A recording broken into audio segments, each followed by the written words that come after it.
Hey guys, welcome back to the channel with more of The Expanse. This is Season 3, Episode 5. And at the end of the last episode, Aaron Wright's message is getting everywhere, so Christian was successful in that. She was able to send it to Anna, who will be able to give it to Gillis. Hopefully that works. I'm not sure that it will, though, completely. But it'll also get to Admiral Souther, since the Martians they saved will be delivering it to their superior, who will then deliver it to Admiral Souther. Meanwhile, Admiral Souther's on the same ship as Admiral Wynn and also Kotiar, so there's going to be a really interesting dynamic going on over there. Meanwhile, the crew of the Rocinante are still heading towards Io. Seems like Bobby and Christian are going to accompany them. Christian will probably stay back because she's not battle ready at all. But yeah, they're going to try and get rid of the nuke the protomolecule on Io, hopefully save Prax's daughter, hopefully save all the other children. But at the end of the last episode, we saw that Kotoa had sort of become too much taken over by the protomolecule. He disassembled a nurse and was just like splaying out everything on the floor, spread out, just so that the protomolecule can understand it better. But yeah, so the protomolecule now has a good understanding of human anatomy if it didn't before. I guess taking over a body doesn't count enough. You have to actually be able to like tear it apart and look through it. But yeah, the protomolecule is definitely taking over the system. I don't see any way they can possibly just like get rid of all of it now. So yeah, it'll be interesting to see what happens next.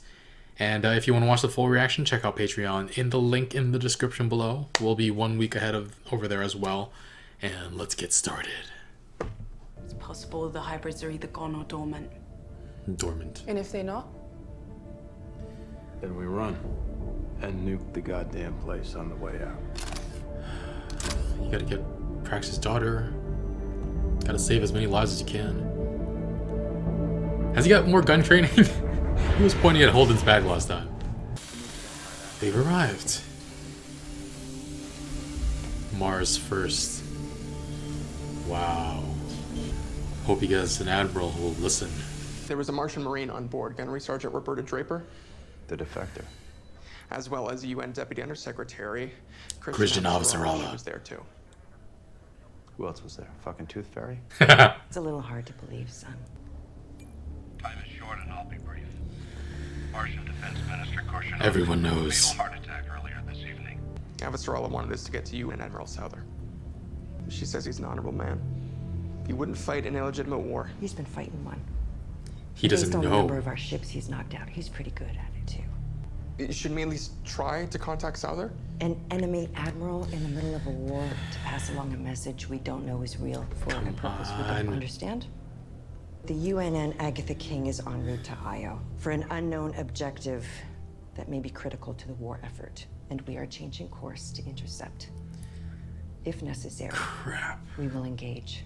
And failure. Now it's up to you, Anna. In the future, unless you have specific business on the CIC, there's no need for you to be here. Jeez. He's trying to bench him. Understood, sir. What can you get done without throwing up his flags?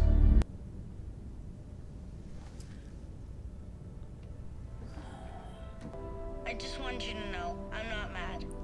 I mean, I was at first, but I know you only left to protect us. When I'm old enough, I'm gonna join you and fight for Mars too. Anyhow, I just wanted to tell you, I'm proud to be your son. Bye, Dad.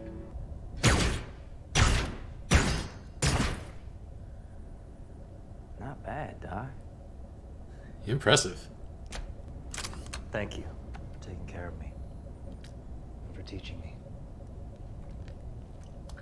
You can thank me if we get your little girl back. Or get even. Like you said, it's the next best thing. Wow. I think you might have created a monster, Amos. We've been talking quietly to some of the other ships. The commanders you trained. They're loyal to you.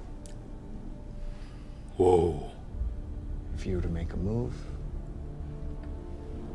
A move. You know what A we mean, coup. Yeah. A freaking coup. And that's what worries me. But these will work with my gun. If I can get close enough and maintain fire long enough, these might do the trick. Oh, hold on there, soldier. Oh man. The plan is if you guys see any of those things down there, you run. I know the plan. Things don't go according to plan often. Katoa. Oh, Can you crap. hear me? Oh no. It'll work. I'm not getting any of this. You can't stop the work! The work. What are you building? We just got a message on the Interfleet channel. We're at war. Who the hell would be using that? It's from the Hammurabi, and it's addressed specifically to Admiral Souther. He sent it? So, Joel, you will clean up the mess you made for me. You will return to Earth alone. I need to confirm this is real. Be ready for anything. He's ready to start that coup if he gets confirmation, though. He said he ordered the destruction of a Martian ship that was supposed to pick up a weapon. The Carrick. Ganymede. What ship? The, You're a spy, you remember. Caracum. That was it. Confirmed. Alex says it looks like there might be a ship or two heading towards Io. He thinks he can keep Io between us and them for the descent. He's earning his pay. Of course, we all basically work for food. Oh. I was like, you guys get paid? I had a child with him. A baby boy.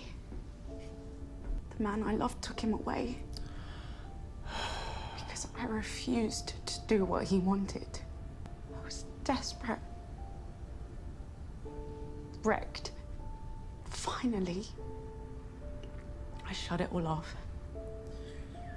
And I signed up to the Canterbury to disappear. Seeing all those belters suffering.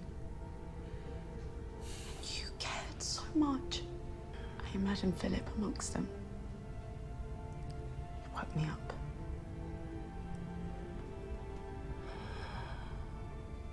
I'm never gonna like what you did. But I can't hate you for doing what you thought was right. Soon. We're losing him again. Work. Finish. Oh. Soon. Soon. Soon. Soon. He's Come with me, please. Whatever it's building on Venus is almost done. We need to know more. You have to keep him talking. I'm sorry, sir. He won't be talking to us again. Then we need another conduit. no. Of the remaining subjects, the one with the most similar genetic profile would No, be no, no, not. Mei Mei. You got a personal connection. You're gonna let this happen? Make it happen. Of course. Why did I even bother asking? We've known each other a long time. Just couldn't leave it alone, could you? There's still time to make this You're right. relieved of duty and could find your quarters. Try anything else, and I will have you in irons. We have two fleets bearing down on each other. 74 ships, thousands and thousands of lives. And the only thing we're likely to accomplish is annihilating each other. That video doesn't change that. That message was luck. Maybe out here, away from all the politics and bullshit, luck opens a door and lets a couple of grunts figure out how not to fight. For once. No matter what happens down there, I got your back. Thank you. I mean, if we don't find her, or if we do and she's... I'll be ready for that too.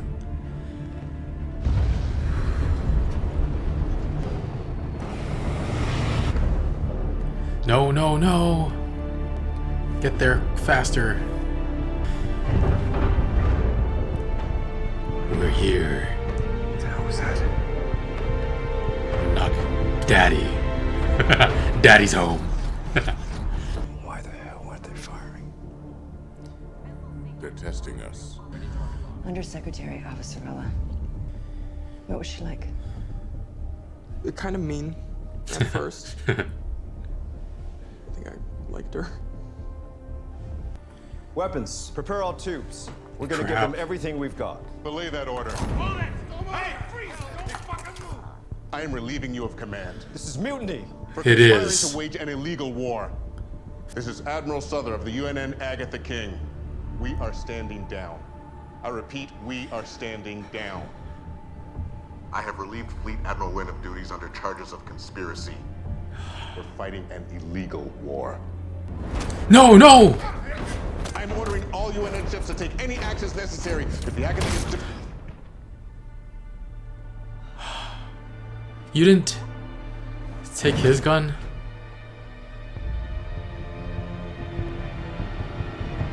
Oh, damn it. We have put down an attempted mutiny by Admiral Souther. All ships are ordered to return to the AO immediately and prepare to engage. Jimenez, this is Admiral Wynn. I am ordering you to return to the fleet or be considered a deserter.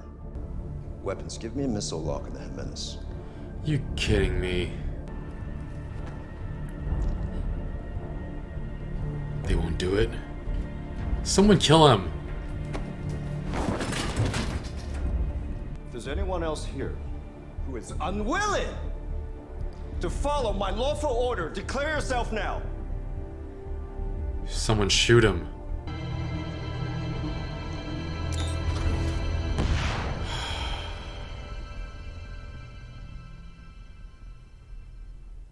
The Jimenez has been destroyed, sir. Oh!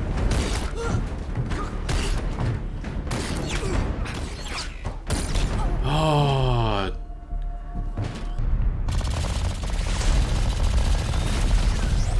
Jesus, they're firing at each other. Captain, they're in disarray. We should take them out. No.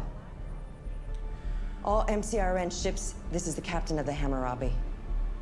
Hold your fire, I repeat. Hold your fire. There's been a mutiny aboard the Agatha King, and UNN ships are firing on each other.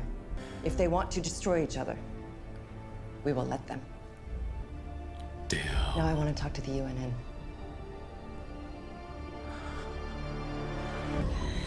Pick up your gun. Oh, god damn it. Any vessel that declares its peaceful intentions will not be fired upon by Mars, and will be considered to be flying under our flag of truce. If any vessel requires Oh, assistance, jeez. we are ready and able to help. This war is over. Thank God. Holy crap. Sir. Stand down, motherfucker. Damn you.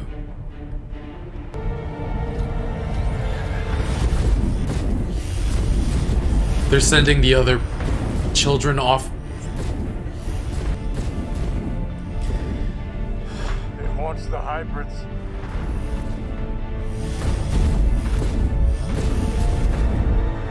There's so many of them.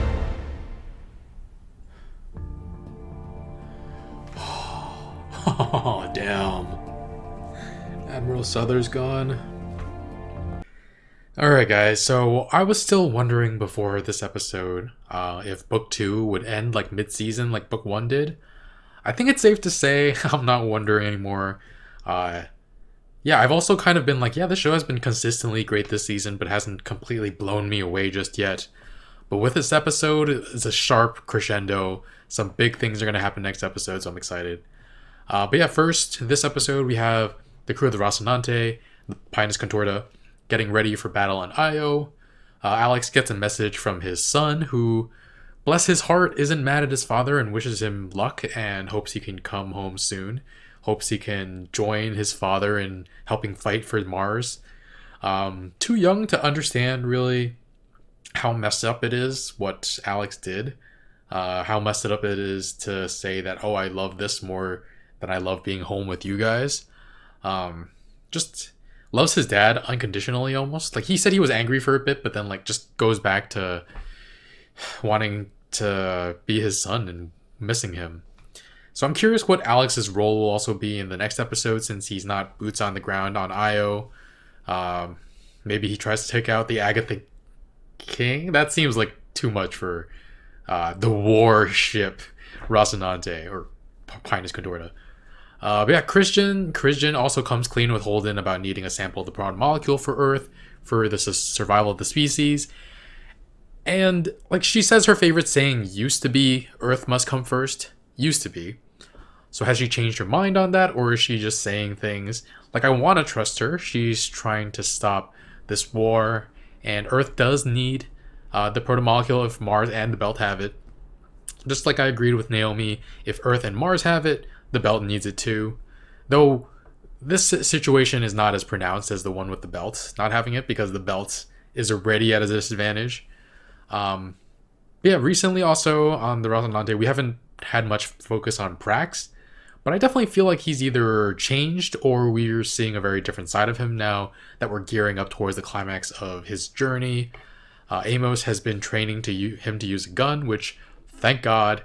You know how bothered I was last time when Amos like gave him a gun and he was like walking forward while pointing his gun at Holden's back. I will never forget that. And he's also gotten pretty good at shooting.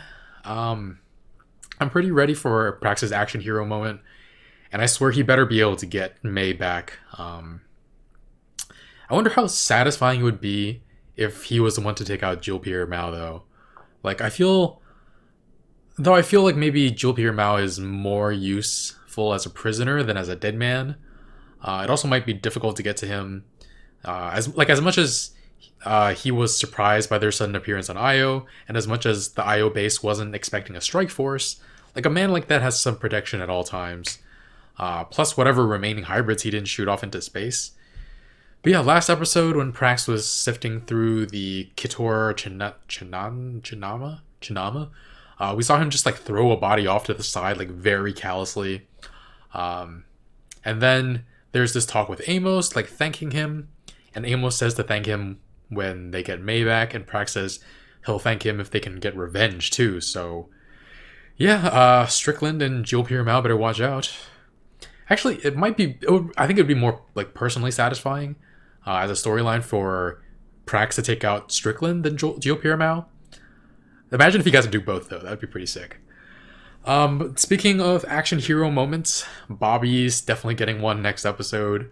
She was told how the crew killed the last hybrid they faced, and even though their strategy if they run into a hybrid is to run like hell, she's saying if I can get close enough and maintain fire long enough, she can kill one. And she's stocking up on incendiary grenades, preparing for hybrids. It's possible she even feels like she needs to honor her fallen comrades by taking one down. I mean, she's become a lot more level-headed after her like rah rah rah we need war, like her that phase once that ended. She's become a lot more level-headed. But if she sees one, she might have to go out and hunt it. It would definitely be very cathartic for her to kill one. Also on the Rocinante, Naomi opens up to Holden about her past. She had a son named Philip, and we knew her child was taken from her, but we didn't know it was the father who took him. And it was apparently because she didn't do something he wanted her to do, which, what the hell, man? I mean, I really want that storyline to be resolved at some point, like kick that guy in the teeth. I mean, she joined the Canterbury soon after that. Don't know how old this son is, if he even remembers her. And she says she basically shoved down all of her emotions, which sucks, but then seeing James Holden be such a good man and fight for Belters when he's not even himself a Belter, it brought up all these emotions. She couldn't just be like stoic all the time, which is good because like all these people in space need a therapist, but like understandably the OPA can't even afford like food, and they don't even have a good supply of food, oxygen, and like good water, so asking for a therapist is a little too much. And then down on Io, we have another story with Jill Pierre Mao and Strickland working on Katoa, trying to get information out of him. And the protomolecule took longer to take over Katoa because of his autoimmune disease, but I mean, it eventually happened too. I'm disappointed because he's just a kid. Like, one thing I've always been kind of grateful for recently, ever since I started this channel, is that I can get really like invested in these shows, even though it's all fiction. Sometimes there are even like direct parallels to injustices in these shows to real life, and that just makes it even harder hitting. And yeah, for Kotoa, they just drew out that scene so much. Like, we didn't get anything out of that interaction between Jupiter Mao and Kotoa. I didn't understand what he was saying beyond that they were disassembling so they could make something, but we already knew that, or I guessed that already. And it was just watching him go through unconscionable pain and suffering. Really felt for him there. But yeah, our last big story and the highlight for this episode for me is this incredible standoff between Mars and Earth while they're headed towards Io, or the Agatha King and the Hammurabi, and as well as the clash between Admiral Souther and Wynn. So Sinopoli is able to get back to the Jupiter fleet and hands over Aaron Wright's message to Captain Carino, asking her to send it to Admiral Souther. And she and her lieutenant talk about how this is possibly a fake, how it could be like counter-espionage or something. But it does get her to look into the Agatha King and gets her to move towards Io, which is great. And yeah, she winds up sending that message to Admiral Souther in secret. And when he first received it, I thought Sinopoli had like done it in secret somehow, and I was just like, whoa, that is impressive. But it was Captain Carino. Yeah, and then there's the politics on the Agatha King. Boyer following Wynn without question because he has been in the middle of all the fighting in a prior battle and lost so many people. And Boyer feels like that makes him qualified to lead in a war. I mean, sure, if you want someone completely ruthless who will not hesitate to kill as many people as possible, maybe. For me personally, it depends on who your enemy is, but generally, that is not who I want in times of war. I want somebody who can make good judgments and won't jump to firing on someone who's not trying to even fire on you. And then with the additional knowledge we had last week that Wynn is working with Jopir Mao, the fact that Admiral Souther stepped down from the fleet admiral position first season or second season? Second season. I think Christian said it, possibly somebody else, but like he should have kept his rank and tried to do as much good from there as possible. The situation would have gone completely differently, I feel like. Though actually he might not have been out near Io in the first place, because he wouldn't have been captain of the not the Jupiter fleet, the Agatha King. My throat is dying a little bit. I was kind of hoping that one of the two people that were reporting to Souther had somehow freed Kotyar and had armed him so that he could assassinate Wynn. No luck there. Or he could have just been able to be there to save Admiral Souther's life, but yeah, no luck. Yeah, and the last few scenes are a big turning point in this war. Wynn fired on the Jimenez, and then the UNN forces fired back on him because he blew up the Jimenez, and they were fighting an illegitimate war. And they found out that Admiral Souther was murdered, and everyone was loyal to him. That was an amazing moment. Just not at all what I expected, but yeah, I just felt like the war is over in this scenario. Like Captain Carino had this big moment. She tells Martian forces to stand down and even offers assistance to the UNN vessels in that area. And yeah, I took that as the end of the war because Aaron Wright's message is out, and granted it's a small Martian force, but the Martians are backing down, offering assistance to the other side. It just feels like a huge turning point, something that will end this war. And I mean, the very last thing we need is for Anna to get that recording to Gillis too. Or heck, like Carino can send it to someone who can broadcast it on Earth, on Mars, just everywhere. Yeah, I'm looking forward to seeing Aaron Wright get his. And yeah, one thing I didn't actually hear correctly the first time when I was watching, I didn't catch it until editing, was that Wynn was heading to Io to get the hybrids. At first, I just didn't hear correctly, and I thought that Jopir Mao released the hybrids because a ship had docked on Io, and he was just like this was their contingency plan to get the hybrids off base so that they won't get destroyed. But no, he was sending it directly to Wynn, which, I mean, that could be a disaster. The Agatha King, even if Mars and Earth decide to have a truce, that could be the one thing that could, if Admiral Wynn does something drastic, that could be very, very bad for the whole situation. But yeah, really, really enjoyed this episode. Definitely feel like we're coming. If I would be surprised if next episode is not the final episode of book 2. I would give this episode a 9.5. It feels like we're getting there. But yeah, if you want to watch the full reaction, you can check out Patreon in the link in the description below. Be sure to leave a like, it really helps out this channel. And if you want to watch next week's episode right now, it's also up on Patreon. And thanks for watching, guys. Bye, friends.